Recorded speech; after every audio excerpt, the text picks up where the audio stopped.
Et en live, merci. Un gros merci à Hazel qui se sub pour le 49e mois. C'est presque démoralisant. Mémoire morte, merci à toi. Un gros bisou, merci. Alors attends, il y a eu du monde là. Il y a eu du monde. Il y a eu Tu voir mon geek qui s'est sub. Je vous fais des très très très gros bisous. Merci à tous. Salut au Goblin Master, salut Laurent. Waouh. Totoy, salut à toi. Mortalius. Monsieur Latéralus. Des pins qui ont changé la donne. J'ai là, hein, j'en ai là. Hein. Ma meuf a trouvé ça ouf. Hein. J'ai pas encore montré ça à mes parents. Les badges small. Tiens, d'ailleurs, avant de commencer, c'est pas un drift, c'est un peu un before. Les badges, oui, non, c'est vrai. Les badges. On a reçu un mail. Alors, pour ceux qui n'étaient pas au FOSDEM, on a fait une conf avec Corben sur Small. On a raconté un petit peu ce qui se passe et tout, machin, les évolutions et tout. Enfin voilà, on en a parlé la semaine dernière. Et alors, Boulette est on fire. Hein. Elle a choisi 19h33 pour. Enfin, même elle a commencé un petit moment pour se vénère avec son nonos. Et il est possible qu'elle s'énerve là et qu'elle aboie. Donc je suis désolé d'avance. Donc ouais, c'est ça. Donc on fait la conf et tout. J'en ai déjà parlé, hein, mais c'est juste pour resituer. Il y a, en fait, on a eu une surprise. Donc il y a eu une conf après nous. Et puis après cette conf là, tiens voilà. Bon là je suis désolé. Hein. Je suis désolé, elle est super vénère. Mais non, mais là non, je peux pas là. Ah bah non, là c'est pas du tout le moment là. Bah ouais, mais non, mais je sais. Ah, là, elle est très très. 2 secondes, je vais lui jeter son nonos parce que c'est ça qu'elle est en train de me demander. Donc ah non. Non. Alors elle se rapproche dangereusement de l'onduleur. Oui, le nonos est très très méchant, il bouge tout seul. Donc j'arrive. 2 secondes.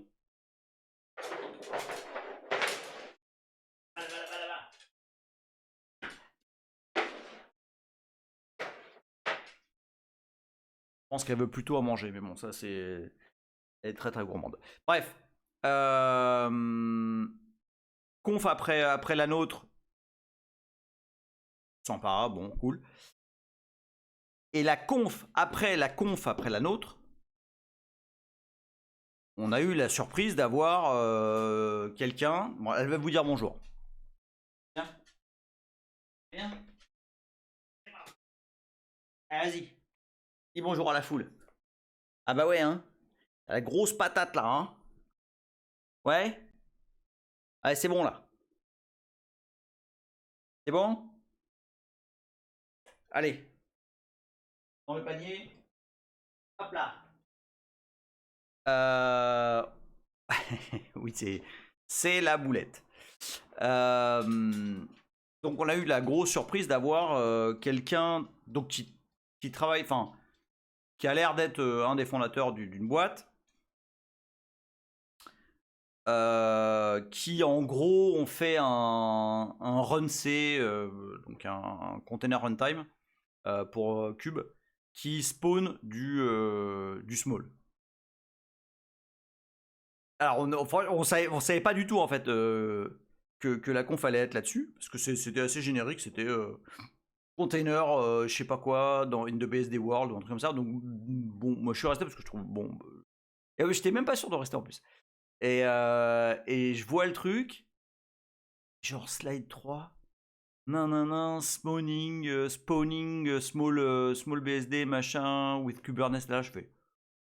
Holy fuck! Et donc, bref, cette conf a été très, très intéressante. Le container runtime s'appelle urunc, donc urunc. Et en fait, il nous a contacté là il y a 2 jours, Corwan et moi, pour voilà, nous poser des questions sur des trucs. Est-ce qu'on prévoit de faire ceci ou cela? Enfin, pas du tout, pas du tout coup de pression ni rien. Enfin, vraiment pour dire voilà, nous on est confronté à ça, machin, ça serait bien que et tout. Nan. Bref, pas de, enfin, bon spirit et en plus. Enfin, le truc dont ils auraient besoin, c'est un truc que j'ai vu passer dans le. Enfin, dans les derniers ajouts. Je sais pas si vous avez vu passer ça. Ça a l'air. Enfin, je pense que c'est assez récent. Alors, je suis pas très, très, très au fait de toute l'actu Linux, mais je suis un petit peu. Et récemment, il y a eu un patch, a priori, qui a été intégré. Salut Nanju, qui permet, en passant certains paramètres à la ligne de commande du kernel, de conf directement l'IP, enfin en tout cas une interface avec son IP, sa gateway, etc., etc. Donc très classe, donc pas de système D, pas toute cette merde là. Oui, alors je sais que je suis passé, enfin je sais que Small est passé sur Foronix, ouais, je suis au courant. Bah ça a fait suite, au FOSDEM justement. Et donc bref, cette feature là, moi quand je l'ai vu passer, je trouvais ça assez cool. Et c'est pas si compliqué à implémenter. Donc voilà, donc c'était un peu le besoin que nous a remonté le gars là du RNC. Et la feature elle est assez cool. Donc ouais, je suis pas vraiment, je suis pas opposé à travailler là-dessus. En gros, hein, ah oui, bah oui, Nanju, tu as regardé les confs de Samuel Ortiz, elles sont moi je les conseille vraiment à tout le monde. Enfin, il y a tellement à apprendre dans ces confs. Bah si tu ouais, Nanju, si t'as l'URL sous le coude, vas-y balance, hein, parce que ces confs là sont absolument exceptionnels. Enfin, vous allez comprendre tellement de trucs sur le fonctionnement des CPU et tout. Enfin, ce gars-là est un level peu différent. Donc bref, très cool. Enfin, c'est la première fois, donc j'ai travaillé sur pas mal de projets libres et tout. Mais c'est la première fois que je vois un sorte de truc qui se met en route, quoi. Qui est pas uniquement, voilà, je m'amuse et puis... Non, il y a une boîte que ça intéresse, il y a des gens qui essayent, qui buildent des trucs dessus. Je vais vous montrer d'ailleurs après... Bah, on a vu la dernière fois là comment monter très facilement un service avec un Dockerfile. Pour ceux qui n'ont pas suivi, avec Small aujourd'hui, c'est possible de monter un service avec un Dockerfile de 3 lignes, quoi. Et du coup, j'ai utilisé ça pour faire quelque chose de rigolo. Et on va en parler tout à l'heure. J'ai plein de surprises pour vous. Donc voilà, donc très cool. J'aime bien partager dans le canal là ici les aventures du monde de l'open source. C'est-à-dire qu'est-ce qui se passe, quoi. Parce que on voit arriver... Salut Corben, je suis en train de parler du mail qu'on a reçu, tu sais, des gars de URNC. Et j'étais en train de dire que c'est vraiment... Alors je sais pas où on va. Je sais pas où ça va s'arrêter, je sais pas où ça va continuer. Salut Charles Cuisine. Je sais pas où on va, Il y a plein de directions possibles. En tout cas, on s'amuse. Laterlus dit dans le Google Summer of Code 2025, le mec porte FreeBSD to QEMU. Oui. Hein? Non. Laterlus dit dans le Google Summer of Code 2025, un mec porte FreeBSD to QEMU micro-VM et c'est inspiré du code small. Charles qui se sub pour le 46e mois. Gros bisous Charles. Attends, t'as l'URL? Putain, attends. Ah, je l'ai pas vu celui-là. Ah si, mais c'est ce que t'avais... Ah mais si, mais... Attends, je sais plus. Bon, je fais cher là. Ça, c'est vilain de me faire drifter de cette façon-là. Hein. Alors, voyons voir. Ah oui, mais c'est lui. Non mais oui, d'accord. Ah mais c'est lui qui a bossé en fait sur... Ok, j'ai pas compris qu'il avait travaillé sur le portage de QEMU pour FreeBSD. Ok, j'ai lu un diag, hein, je vais pas mentir. Non mais je sais, oui, je sais qu'on en a parlé, mais vraiment j'ai regardé en diag et j'avais pas capté que il bossait en fait sur le portage de la micro VM QEMU. Putain, trop cool. Bon voilà, alors typiquement, voilà une petite histoire de l'open source. On fait des trucs, puis ça fait tache d'huile, puis il y a d'autres gens qui récupèrent. Ah, c'est magnifique. Enfin, moi je kiffe. Et je demande rien. Des fois, enfin souvent, oui, c'est quand même des gens qui doivent faire de l'argent avec ce que tu fais et tout. Nan. Ouais. Il y a sûrement des gens qui font de l'argent avec ce que je fais.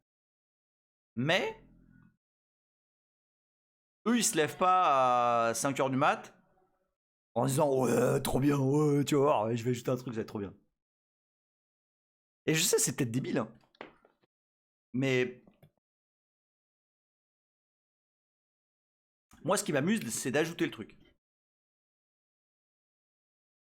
Et si j'avais un business qui dépendait de ça, je pense sincèrement que ça me ferait chier. Parce que du coup, je serais obligé. Voilà, je fais le truc parce que j'ai envie de faire le truc. Parce que je trouve que la feature, elle est cool. Pas parce que y a un commercial ou je sais pas quoi qui m'a dit ouais, alors en fait, les users, je pense qu'ils préféraient ça, nanana, avoir des icônes et tout. Ouais, mais tu vois, Charles, mais moi j'ai fait la paix avec ça. C'est-à-dire que j'ai aucun problème à mettre mon taf en BSD 3 clause. Non, même c'est pas 2. Je pense que small, c'est un BS2 2 close. Je sais, pour vous dire l'importance que j'y porte. Ouais, c'est un 2 close en plus. C'est une BSD 2 close simplified license. Donc vraiment, enfin, enfin voilà, je m'en balèque. Et voilà, après, je fais ce que j'ai envie de faire avec. Tu vois, par exemple, le petit kiff là que je me tape avec Picoclo, etc.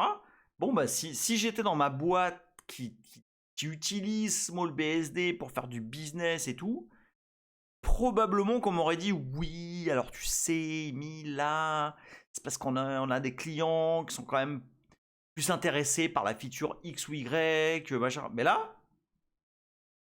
je m'en balèque. Oui, voilà, c'est ça la terrabuse. C'est pas prioritaire. Mais je m'en balèque que ce soit pas prioritaire. Je fais absolument ce que j'ai envie de faire. Je me lève le matin et je me réveille pendant la nuit en mode ah ouais, ah ouais, ah ouais, tu sais quoi, je vais faire ça. Parce que je m'en balèque. Et parce que j'ai envie de le faire, parce que voilà, c'est un kiff et c'est tout. Donc voilà. Et donc, c'est quoi ouais, j'ai fait la paix avec ça il y a très longtemps. Il y a très longtemps. Je fais le truc parce que Parce que. Donc bref, néanmoins, c'est très cool ce qui se passe avec URUNC et FreeBSD, c'est encore mieux. Mais exactement, mémoire mode, c'est tout à fait ça. Gestion de priorité par quantité de dopamine. Mais c'est vraiment ça. C'est-à-dire que je vais penser à un truc là, je vais faire ah ouais, trop bien. Ah ouais, je vais faire ça et tout. Et, et c'est ça qui se passe. C'est-à-dire là typiquement, là, le truc dont on va parler là, parce que par proximité, ça fait avancer Small. Enfin, ce que je fais là avec l'histoire de Clos et tout machin, ça fait avancer Small quoi qu'il arrive. Mais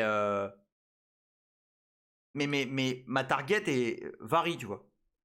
Là, par exemple, là, le truc de URUNC qui trouverait ça cool d'avoir les kernel paramètres qui permettent de configurer une interface directe sans passer par quoi que ce soit. Je trouve ça bien. Ça me fait triper là. Tu vois, je suis en train de. Ouais, tiens, putain, c'est pas mal. En plus, ça cale avec quelque chose que moi j'avais en stock depuis un petit moment là. Bon, bref. Donc voilà. Et c'est bien parce que tu vois, ça frétille comme ça. Et je m'en fous. J'ai pas. Enfin, tu vois, je dois rien à personne et je fais juste des trucs parce que j'ai envie de les faire. Tu vois, typiquement, là, quand Corben a bossé sur le RAM disk, bon, attends, c'était rigolo et tout, machin, on a rajouté des trucs. Tiens, d'ailleurs, faut que je bosse, hein, Corben, sur le dernier patch, mais bon, là, je suis empêtré dans mes histoires là, de clos et je veux aller au bout. Alors, il est 19h47, je pense qu'on peut démarrer. Ah oui, de toute façon, avancer, on avance, ça c'est sûr et certain. Alors, j'ai reçu des messages de Lutinos qui veulent comprendre plus, qui veulent avancer plus sur, sur la compréhension de tout ce qui touche à ce qu'on manipule avec Clos, c'est-à-dire IA, machin. Et je me suis dit, on va. Donc, l'objectif là ce soir, je pense qu'on a le temps, c'est de dérouler le setup de un clos. Alors il se trouve que le mien s'appelle Small Clos parce que évidemment c'est articulé autour de Small BSD. Et ça utilise un truc qui s'appelle Picoclo. Mais on va démystifier ça. Hein, parce qu'il y en a plein là. Il y a donc le OG, l'original c'est OpenClaw qui s'est appelé avant CloudBot, mais ils ont des problèmes avec donc Claw CLAW bot, WD bot, et qui s'est renommé ensuite MoldBot, mais c'était pourri, alors ils ont appelé ça OpenClaw maintenant. Et puis il y en a plein. qui sont nés à partir de là. Charles Cuisine qui dit j'ai une question pour plus tard sur les LLM. Entre l'histoire du vecteur de la dernière fois et les LLM dit intelligents qui réfléchissent et LLM qui code. Alors, je peux répondre sur le LLM qui code, c'est-à-dire vraiment la partie agentic, c'est ça qu'on va voir. Sur la partie intelligent, je n'ai pas assez de compréhension, on va dire, et de données pour répondre. Là-dessus, je serais pas... Ça va pas être... comment dire? Ça sera pas de la bonne info. Ok, autant l'agentic machin, c'est bon, je suis au point, je vais vous expliquer exactement comment ça marche. Sur le LLM en termes de vecteur, machin, ce que j'ai dit la dernière fois, c'est bon, je comprends. Salut Ju, non, là on démarre, là on démarre.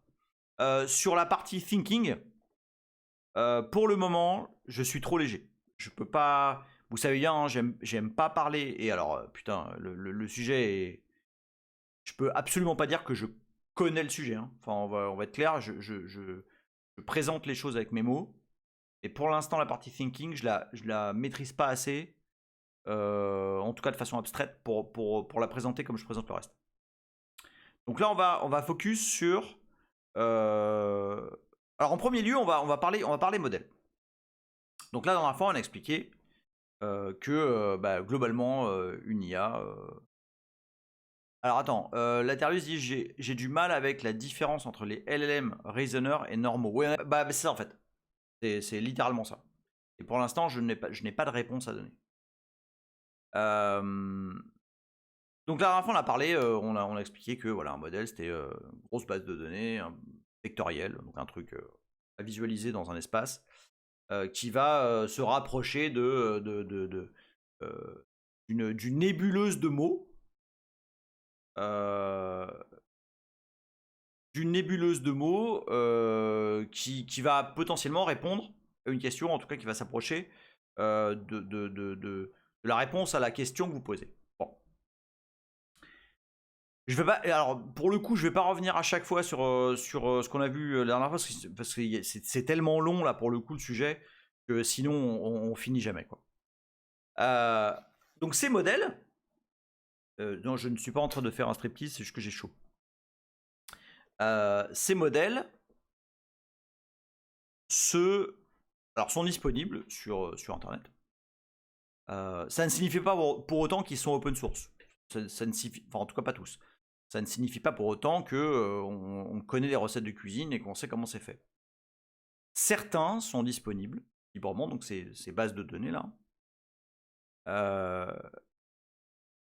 Alors là tu dis ok super, mais alors comment je l'utilise, comment je la download, qu'est-ce que je fais, enfin comment, c'est quoi toute cette merde, ok? Alors on peut là, si vous voulez, est-ce que tous les gens qui sont là disposent d'une carte?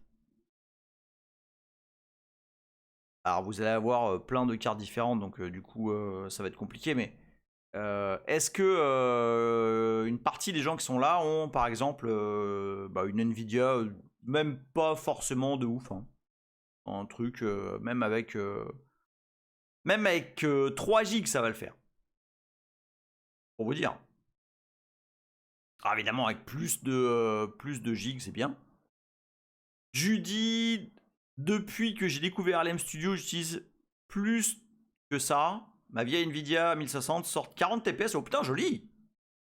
Corwin, salut Corwin. Est-ce que c'est Corwin ou est-ce que c'est un bot Corwin?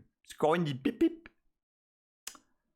Alors, bon, pour ceux qui n'ont pas, je vais quand même montrer à quoi ça ressemble. Et comment. Ah ok, t'es un roadrunner, ok d'accord. Comment gérer ça? Alors, il faut avoir à l'esprit que il n'y a pas forcément besoin. Oui, LLM Fit, très très bonne remarque, Curvy the Boss. LLM Fit, très cool pour savoir ce que vous pouvez faire tourner sur vos box. Tiens, Kirby, est-ce que ça t'embête de mettre l'URL de l'Emfit parce que je l'ai pas sous la main. Et c'est vraiment un bon soft là pour justement pour savoir ce qu'on peut faire tourner. Alors, juste pour préciser, vous n'avez pas forcément besoin d'une carte de psychopathe. Tiens, voilà, il y a Laurent qui l'a collé. C'est très très cool hein, ce soft.